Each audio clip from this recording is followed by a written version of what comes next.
Welcome back to Aami's kitchen. എല്ലാവർക്കും സുഖമാണെന്ന് വിശ്വസിക്കുന്നു. ഇന്ന് നമുക്കൊരു ബിരിയാണി റെസിപ്പി ആയാലോ. നമ്മൾ പലതരത്തിലുള്ള ബിരിയാണി കഴിച്ചിട്ടുണ്ട്. ഇന്നൊരു വെറൈറ്റി ബിരിയാണി, പർദ ബിരിയാണി. എല്ലാവരും ഇതൊന്ന് ട്രൈ ചെയ്ത് നോക്കണേ.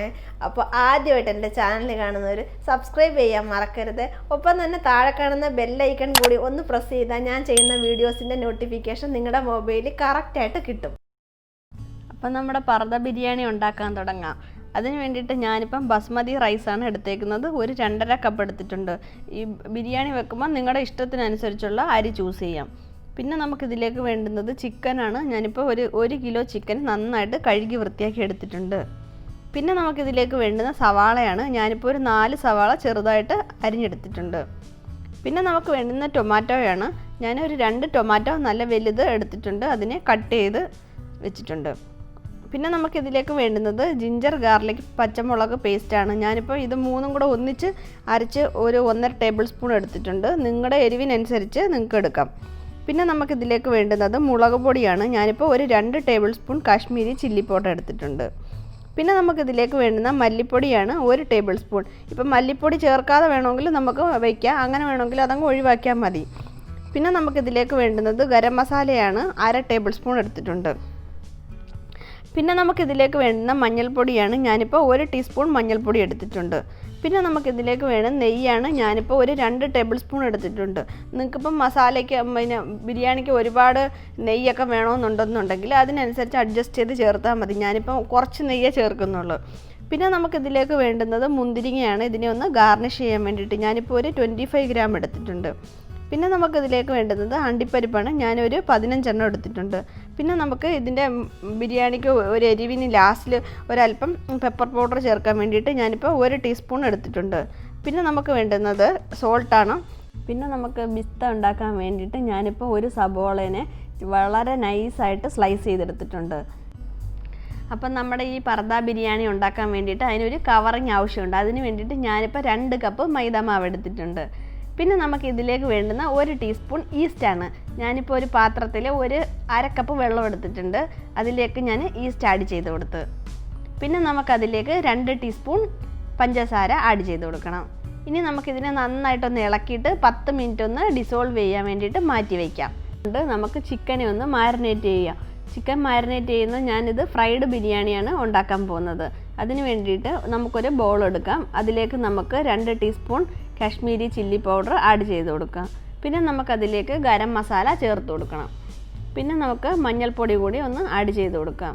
ഞാനിപ്പോൾ 1/2 ടീസ്പൂൺ ജിഞ്ചർ ഗാർലിക് പേസ്റ്റ് കൂടി ആഡ് ചെയ്തിട്ടുണ്ട്. പിന്നെ നമുക്ക് അതിലേക്ക് ഒരല്പം ഉപ്പ് ആഡ് ചെയ്ത് കൊടുക്കാം. ഇതിലേക്ക് നമുക്കൊരു പുളിയൊക്കെ കിട്ടാൻ വേണ്ടിയിട്ട് 1 ടീസ്പൂൺ ലെമൺ കൂടെ ചേർക്കണം. പിന്നെ നമുക്ക് മസാല നന്നായിട്ടൊന്ന് ഇളക്കി കൊടുക്കാം. ഞാനതിലേക്ക് 1 ടേബിൾ സ്പൂൺ തൈര് കൂടി ആഡ് ചെയ്തിട്ടുണ്ട്. ഇനി നമുക്ക് നന്നായിട്ട് അതിനെ ഒന്ന് ഇളക്കി കൊടുക്കണം. ഈ മസാല ഇളക്കാൻ നിങ്ങൾക്ക് നിങ്ങൾ എത്രത്തോളം ചിക്കൻ എടുക്കുന്നോ അതിനനുസരിച്ച് ആഡ് ചെയ്താൽ മതി. പിന്നെ നമ്മൾ നേരത്തെ എടുത്ത് വെച്ചിരിക്കുന്ന ചിക്കനെ എല്ലാം ഒന്ന് അതിലേക്ക് ഒന്ന് ആഡ് ചെയ്ത് കൊടുക്കാം. മസാല ഇവിടെ റെഡി ആയിട്ടുണ്ട്. ഇനി നമുക്കിതിന് ഒരു 1/2 മണിക്കൂർ ഫ്രിഡ്ജിലേക്കൊന്ന് റെസ്റ്റ് ചെയ്യാൻ വേണ്ടിയിട്ട് വയ്ക്കാം. ഇനി നമുക്ക് പർദ ഉണ്ടാക്കാൻ വേണ്ടിയിട്ട് മാവ് റെഡിയാക്കാം. അതിന് വേണ്ടിയിട്ട് ഞാനിപ്പോൾ ഒരു ബൗളിലേക്ക് മൈദ മാവ് ആഡ് ചെയ്ത് കൊടുത്തിട്ടുണ്ട്. അതിലേക്ക് നമുക്ക് നേരത്തെ എടുത്ത് വെച്ചിരിക്കുന്ന ഈസ്റ്റ് വെള്ളം ഒന്ന് ആഡ് ചെയ്ത് കൊടുക്കാം. ഇനി നമുക്കതിലേക്ക് ആവശ്യത്തിന് ഉപ്പ് കൂടി ചേർത്തിട്ട് നന്നായിട്ട് ഇളക്കി കൊടുക്കാം. ഇതിന് മാവ് കുഴയ്ക്കുന്ന സമയത്തിന് ആവശ്യത്തിന് വെള്ളം ഒഴിച്ച് കുറച്ചായിട്ട് കുഴയ്ക്കണം. ഇപ്പം മാവ് നന്നായിട്ട് സോഫ്റ്റായിട്ട് വന്നിട്ടുണ്ട്. ഇനി നമുക്കിതിനെ ഒന്ന് കവർ ചെയ്ത് വെച്ചിട്ട് ഒരു 1.5 മണിക്കൂർ റെസ്റ്റ് ചെയ്യാൻ വേണ്ടി വെക്കാം. അപ്പോഴത്തേക്കും നമ്മുടെ മാവ് നന്നായിട്ട് പൊങ്ങി വരും. നമുക്ക് ബിരിയാണിക്കുള്ള ചോറ് റെഡിയാക്കാം. ഞാനിപ്പോൾ ഇവിടെ വറ്റിച്ചാണ് ചോറ് വയ്ക്കാൻ പോകുന്നത്. അതിന് വേണ്ടിയിട്ട് നമുക്കൊരു നല്ല അടി കട്ടിയുള്ളൊരു പാൻ എടുത്ത് അടുപ്പിലേക്ക് വെക്കാം. അതിലേക്ക് ഞാനിപ്പോൾ 1 ടീസ്പൂൺ നെയ്യ് ഒഴിച്ചിട്ടുണ്ട്. അതിലേക്ക് നമുക്ക് വേണ്ടുന്ന പട്ട ഗ്രാമ്പു എല്ലാം ആവശ്യത്തിന് ചേർത്ത് കൊടുക്കാം. ഇനി നമുക്കതിലേക്ക് വെള്ളം ചേർത്ത് കൊടുക്കണം. ഞാനിപ്പോൾ 1 ഗ്ലാസ് അരിക്ക് 1.5 ഗ്ലാസ് എന്ന കണക്കിലാണ് ഇപ്പോൾ എടുത്തേക്കുന്നത്. അതിലേക്ക് നമുക്ക് ആവശ്യത്തിന് ഉപ്പ് കൂടി ചേർത്ത് കൊടുക്കാം. ഇപ്പം വെള്ളമെല്ലാം നന്നായിട്ട് തിളച്ച് വന്നിട്ടുണ്ട്. അതിലേക്ക് നമുക്ക് എടുത്തു വച്ചിരിക്കുന്ന അരിയൊന്ന് ആഡ് ചെയ്ത് കൊടുക്കാം. ഇനി നമുക്കതിനെ ഒന്ന് അടച്ചു വെച്ച് വേവിക്കണം. ഒരു മീഡിയം ഫ്ലെയിമിൽ വെച്ചാൽ മതി, ഇല്ലെങ്കിൽ വെള്ളമെല്ലാം പെട്ടെന്ന് വറ്റിപ്പോവും. ചോറ് ഇവിടുന്ന് വേവുന്ന സമയം കൊണ്ട് നമുക്ക് ചിക്കനുള്ള മസാല ഉണ്ടാക്കാം. അതിന് വേണ്ടിയിട്ട് നല്ല കട്ടിയുള്ളൊരു പാൻ എടുത്ത് അടുപ്പിൽ വെച്ചിട്ടുണ്ട്. അതിലേക്ക് ആവശ്യത്തിന് എണ്ണ ഒഴിച്ചു കൊടുക്കാം. ഇപ്പോൾ എണ്ണയെല്ലാം നന്നായിട്ട് ചൂടായി വന്നിട്ടുണ്ട്. അതിലേക്ക് നമ്മൾ എടുത്ത് വെച്ചിരിക്കുന്ന സബോള, പിന്നെ ജിഞ്ചർ ഗാർലിക്ക്, പച്ചമുളകിൻ്റെ പേസ്റ്റ്, അതിലേക്ക് ഉപ്പും കൂടെ ചേർത്ത് നന്നായിട്ടൊന്ന് ഇളക്കി കൊടുക്കുക. പിന്നെ നമുക്ക് മസാലയെല്ലാം ചെറുതായിട്ടൊന്ന് വഴണ്ട് വന്നിട്ടുണ്ട്. അതിലേക്ക് നമ്മുടെ ടൊമാറ്റോ കൂടി ആഡ് ചെയ്ത് കൊടുക്കാം. ഇനി നമുക്കിതിനെ നന്നായിട്ടൊന്ന് ഇളക്കണം. ഇതിലേക്ക് നമുക്ക് പുതിന ഇലയും മല്ലിയിലയും ചേർത്ത് കൊടുക്കണം. ഇനി നമുക്കിതിനെ ഒന്ന് അടച്ചു വയ്ക്കാം. ഒരു 5-10 മിനിറ്റ് കഴിയുമ്പോൾ ഒന്നുകൂടെ ഒന്ന് തുറന്നിട്ട് ഇളക്കി കൊടുക്കണം, ഇല്ലെങ്കിൽ പെട്ടെന്ന് കരിഞ്ഞു പോകും. ഇപ്പോൾ ഒരു 5 മിനിറ്റ് എല്ലാം കഴിഞ്ഞപ്പോഴത്തേക്ക് കണ്ട മസാലയെല്ലാം ഏകദേശം വഴണ്ട് വന്നിട്ടുണ്ട്. ഇനി നമുക്കിതിനെ ഒന്നുകൂടെ ഒന്ന് ഇളക്കി കൊടുക്കാം. ഇതിലേക്ക് ഇനി നമുക്ക് മസാലകൾ ചേർത്ത് കൊടുക്കാം. ഞാനിപ്പം മുളക് പൊടി ആഡ് ചെയ്തിട്ടുണ്ട്. അതിലേക്ക് മല്ലിപ്പൊടി കൂടി ചേർത്ത് കൊടുക്കാം. നിങ്ങൾക്കിപ്പോൾ എത്രത്തോളം സ്പൈസി വേണമെന്നനുസരിച്ച് അതിനനുസരിച്ചുള്ള മസാലകളെല്ലാം ചേർത്ത് കൊടുക്കാം. ഇതിലേക്ക് മഞ്ഞൾപ്പൊടി കൂടി ചേർത്ത് കൊടുക്കാം. ഇനി നമുക്കിതിനെ ഒന്ന് നന്നായിട്ടൊന്ന് ഇളക്കി കൊടുക്കാം. ഈ സമയത്ത് ഗ്യാസിൻ്റെ ഫ്ലെയിം അല്പം കുറച്ച് മീഡിയം ഇതിൽ വെച്ചാൽ മതി. ഇപ്പം മസാലയെല്ലാം നന്നായിട്ട് അതിലേക്ക് പിടിച്ചിട്ടുണ്ട്. ഇനി നമുക്ക് തൈര് കൂടി ചേർത്ത് കൊടുക്കാം. ഇപ്പം നമ്മുടെ മസാല ഇവിടെ റെഡി ആയിട്ടുണ്ട്. ഇനി നമുക്ക് ചിക്കനെ ഒന്ന് ഫ്രൈ ചെയ്യാം.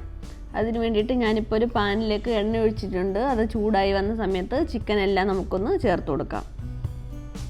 ഒരു മീഡിയം ഫ്ലെയിമിലിട്ടിട്ട് വേവിച്ചെടുത്ത് ചിക്കൻ ഫ്രൈ ചെയ്താൽ മതി. ഇപ്പം നമ്മുടെ ചിക്കനെല്ലാം നല്ല ഇവിടെ റെഡിയായി വന്നിട്ടുണ്ട്. ഇനി നമുക്ക് ആ ചിക്കനെ മസാലയിലേക്കൊന്ന് ആഡ് ചെയ്ത് കൊടുക്കാം. ഇനി നമുക്കിതിനെ നന്നായിട്ടൊന്ന് ഇളക്കി യോജിപ്പിക്കണം. ഇപ്പം മസാലയെല്ലാം നന്നായി റെഡി ആയിട്ടുണ്ട്. ഇപ്പോൾ ഈ സമയത്ത് നമ്മുടെ ചോറ് കറക്റ്റ് പാകത്തിന് വെന്ത് വന്നിട്ടുണ്ട്.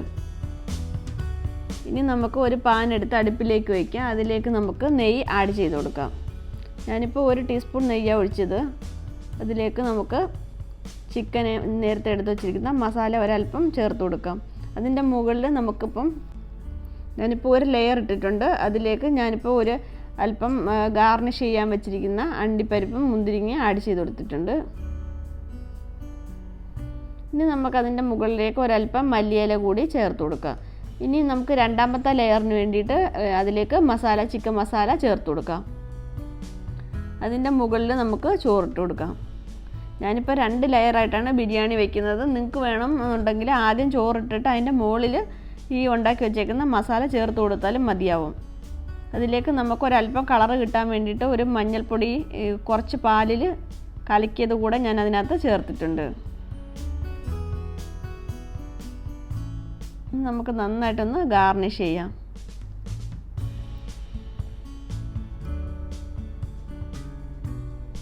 അതിൻ്റെ മുകളിൽ ഒരല്പം മല്ലിയിലയും പുതിനയിലയും കൂടെ കട്ട് ചെയ്ത് ഇട്ട് കൊടുക്കാം. ഇനി നമ്മൾ നേരത്തെ ഉണ്ടാക്കി വെച്ചിരിക്കുന്ന വിസ്ത കൂടി അതിലേക്ക് ചേർത്ത് കൊടുക്കാം. ഇപ്പം നമ്മുടെ റൈസ് ഇവിടെ റെഡി ആയിട്ടുണ്ട്. ഇപ്പം നമുക്ക് പർദ്ദയ്ക്ക് വേണ്ടിയിട്ട് മാവ് കുഴച്ച് വെച്ചിരുന്ന റെഡി ആയിട്ടുണ്ട്. ഇനി നമുക്കിതിനെ ഒന്ന് നന്നായിട്ട് പരത്തിയെടുക്കണം. ഇപ്പോൾ കുറച്ച് മൈദ മാവ് നമുക്കൊന്ന് സ്പ്രെഡ് ചെയ്ത് കൊടുക്കുക. അതിലേക്ക് നമ്മൾ എടുത്ത് വെച്ചിരിക്കുന്ന മാവിനെ ഒന്ന് വെച്ച് കൊടുക്കുക. ഇനി നമുക്കിതിനെ നന്നായിട്ടൊന്ന് പരത്താം. ഒരല്പം കട്ടിക്ക് വേണം പരത്തിയെടുക്കാനായിട്ട്. നമ്മുടെ പർദ്ദയ്ക്കുള്ള മാവ് ഞാൻ നന്നായിട്ട് ഇവിടെ പരത്തിയെടുത്തിട്ടുണ്ട്. ഇനി നമുക്ക് ഒരു പാൻ എടുത്ത് അടുപ്പിലേക്ക് വെക്കാം. ഇപ്പം ബിരിയാണി ഈ പർദ്ദ ഉണ്ടാക്കാൻ വേണ്ടിയിട്ടുള്ള ഏത് പാൻ നിങ്ങളുടെ ഷേപ്പിനനുസരിച്ചുള്ളത് വയ്ക്കാം. ഇപ്പോൾ അത് ചൂടായി വന്നിട്ടുണ്ട്. അതിലേക്ക് നമുക്കൊരല്പം എണ്ണ ഒഴിച്ചു കൊടുക്കാം. ഇനി നമ്മൾ ആ പരത്തി വെച്ചിരിക്കുന്ന ആ പർദ്ദ അതിലേക്കൊന്ന് ഇറക്കി വെച്ച് കൊടുക്കാം. അതിലേക്ക് നമ്മൾ നേരത്തെ റെഡിയാക്കി വെച്ചിരിക്കുന്ന ബിരിയാണി ആഡ് ചെയ്ത് കൊടുക്കാം.